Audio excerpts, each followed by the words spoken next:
He once said that ruling Yemen is like dancing on a snake's head, and no one knew that dance better than Ali Abdullah Saleh, mastering every step throughout his 3 decades in power. Saleh believed only he could hold the country together, but his legacy is one of corruption, war, and a deeply divided poor nation. Born in 1942, as a young man he joined the army and rose to the rank of colonel, before taking part in a coup that later saw him become president of what was then North Yemen at the age of 36. For the next decade, he oversaw fighting with the communist South. The decline of the Soviet Union weakened his enemies, and in 1990, North and South Yemen became one country, with Ali Abdullah Saleh as its first president. That same year, Iraq's leader Saddam Hussein, a longtime close ally, ordered the invasion of Kuwait. At the UN Security Council, Yemen voted against the use of force, prompting the US to cut off millions in aid. And I thank the President for his strong support in this war against... A decade later, he was welcomed back by the West. In October 2000, an attack on the American warship USS Cole off the shores of Yemen killed 17 sailors and injured 39 others. Washington understood that Saleh, a secular leader, and Yemen were important in the so-called global war against terror.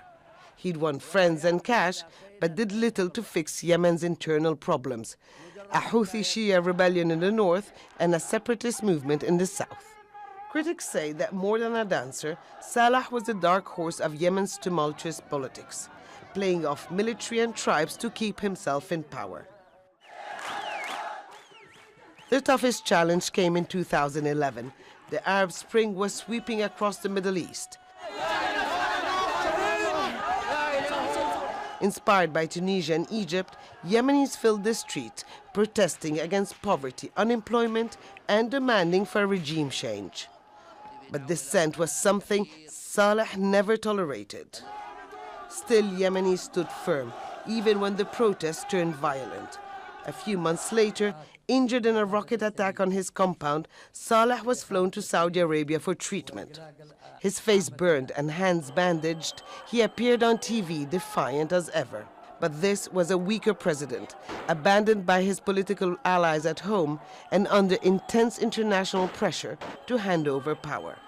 With Yemen on the brink of civil war, Gulf countries brokered a deal that saw power transferred to his deputy, Abdrabbu Mansour Hadi, in return for Saleh's immunity from prosecution. After 10 months of protests, many Yemenis were celebrating his ousting, even though the country was in tatters.